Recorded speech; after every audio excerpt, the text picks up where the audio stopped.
The rain had started out gentle, the kind that barely kissed the sidewalk.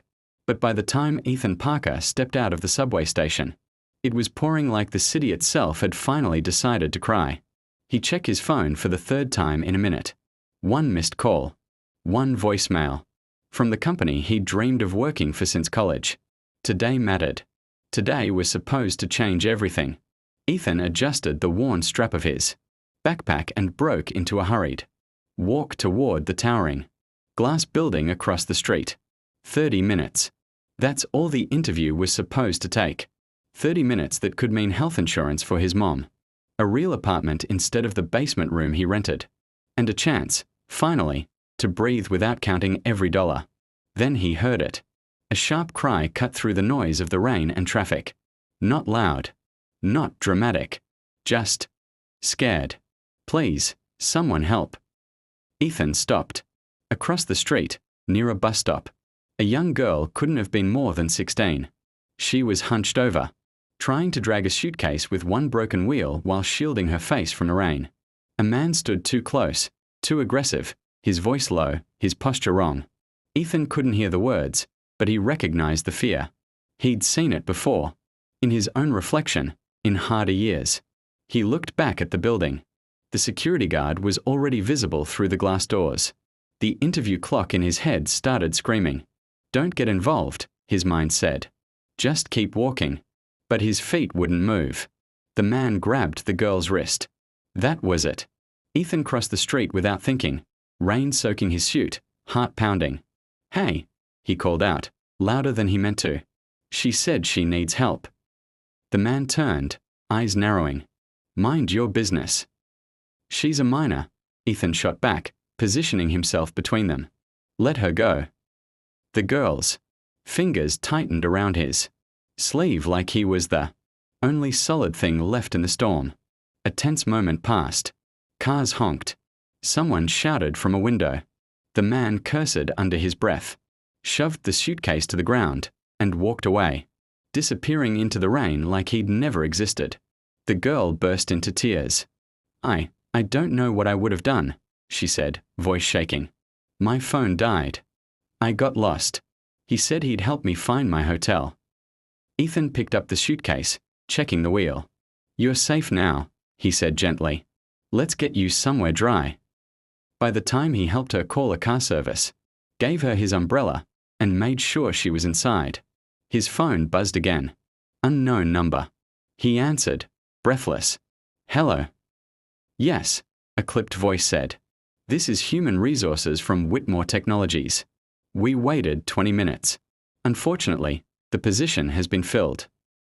The line went dead. Ethan stood there, rain streaming down his face, suit ruined, heart hollow. Across the street, the black car pulled away. Inside, the girl wiped her tears and looked back through the rear window at the man who had just lost everything. Without knowing he'd just changed her life, Ethan didn't tell anyone what happened that day. Not his mom, not his best friend, not even himself. He just folded the ruined suit, placed it on the chair in his tiny basement room, and lay awake staring at the cracked ceiling as the sound of rain echoed in his memory.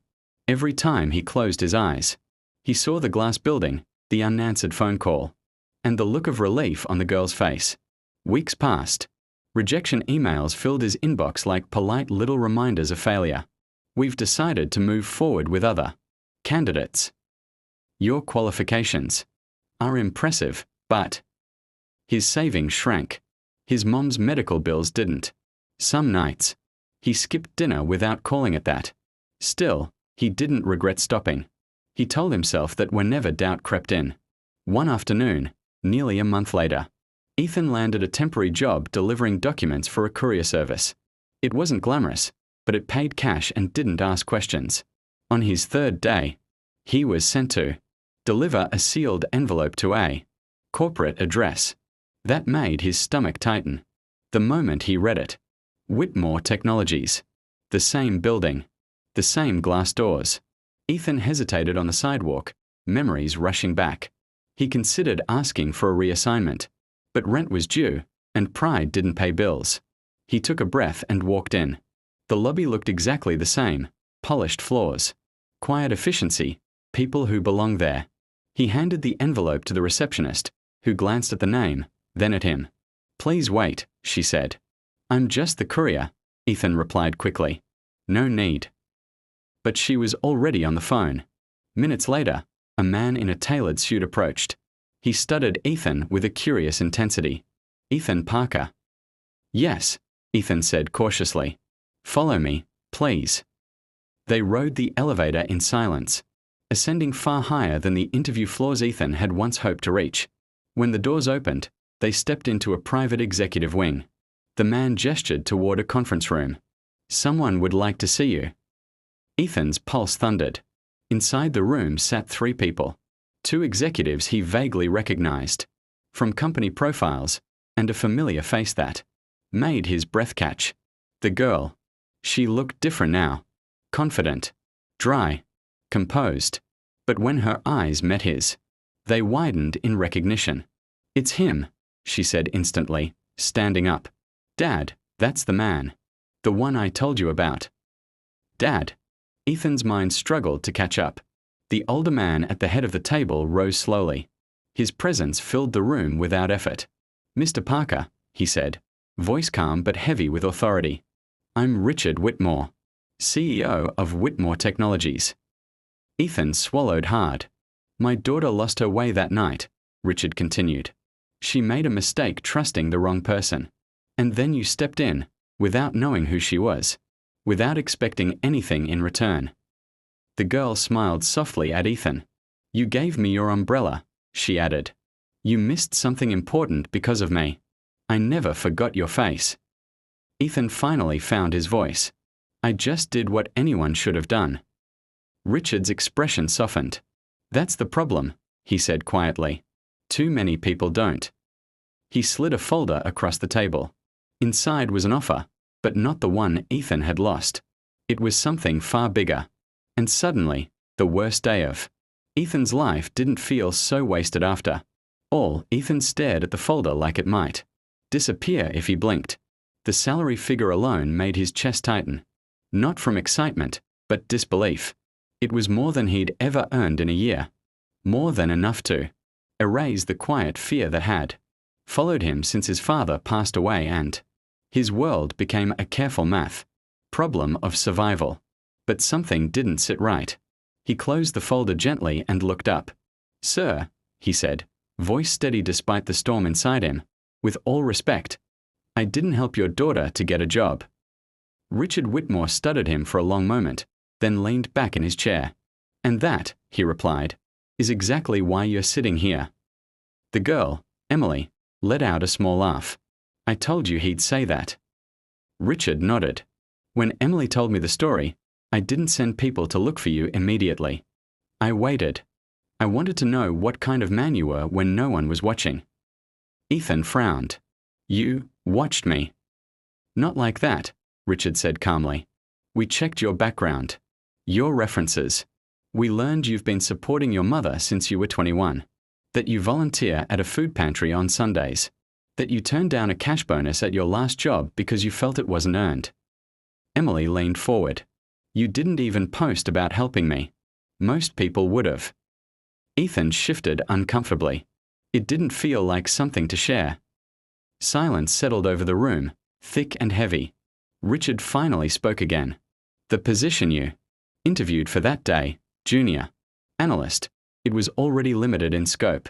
You were late. Policy is policy." He paused.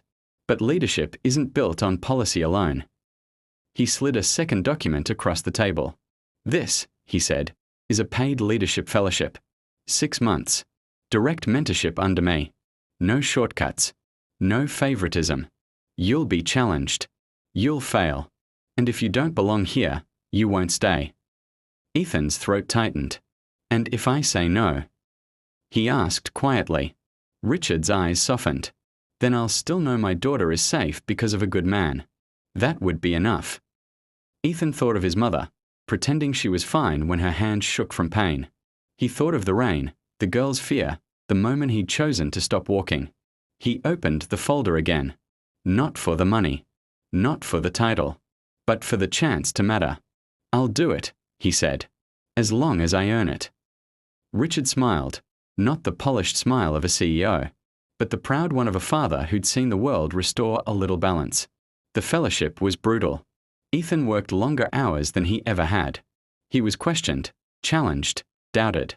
Some employees whispered, accusations of favoritism, of luck. When they found out whose daughter he'd helped, the whispers grew louder. One night, exhausted, Ethan overheard two managers in the break room. "He's only here because of that girl," one scoffed. Ethan didn't defend himself. He just worked harder. And slowly, something shifted.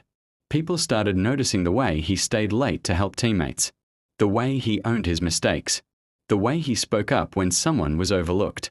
By the end of 6 months, Ethan wasn't just surviving. He was leading. And on the final review day, Richard Whitmore realized something unexpected. Helping his daughter hadn't just saved her. It had revealed the kind of man the company desperately needed. The final review meeting was scheduled for Friday morning. But Ethan arrived early, as he always did. He stood alone by the window of the executive floor, watching the city wake up. Cars moved like veins of light through the streets below. And for the first time in years, he didn't feel like he was running just to survive. When Richard Whitmore entered the room, he didn't bring a folder. That alone made Ethan nervous. "You look calm," Richard said, setting his coffee down. "That's either confidence or acceptance." "Maybe both," Ethan replied honestly. "Whatever happens, I'm grateful for the chance." Richard studied him for a moment, then nodded. "Emily still talks about that night."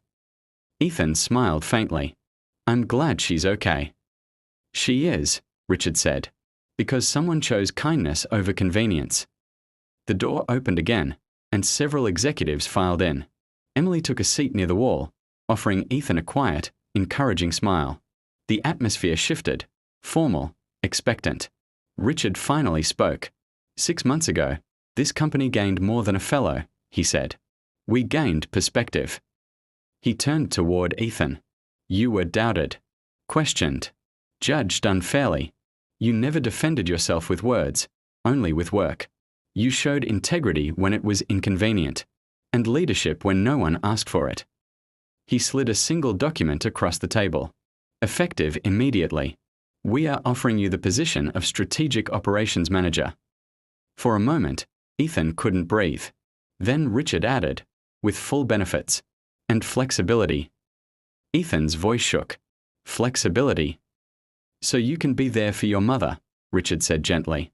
"Family matters here." Ethan's eyes burned. He stood up slowly, hands trembling. "Thank you," he said, the words barely holding together. "I won't waste this." "I know," Richard replied. Later that evening, Ethan sat beside his mother in her small kitchen. The offer letter between them. She read it twice, then looked at him with tears she didn't bother hiding. "I raised you right," she whispered. Ethan shook his head. "You did." Weeks later, on a sunny afternoon, Ethan walked past the same subway station where the rain had once soaked his suit and crushed his hopes. The city hadn't changed, but he had. Across the street, a young man in a hurry brushed past someone struggling with heavy bags. Ethan stopped. "Hey," he called, stepping forward. The moment felt familiar. As he helped, he realized something simple and powerful. Life doesn't reward kindness on a schedule. It doesn't promise fairness in the moment. But kindness always leaves a mark. Sometimes, it saves a frightened girl. Sometimes, it builds a future. And sometimes, it costs you everything, only to give you more than you ever imagined.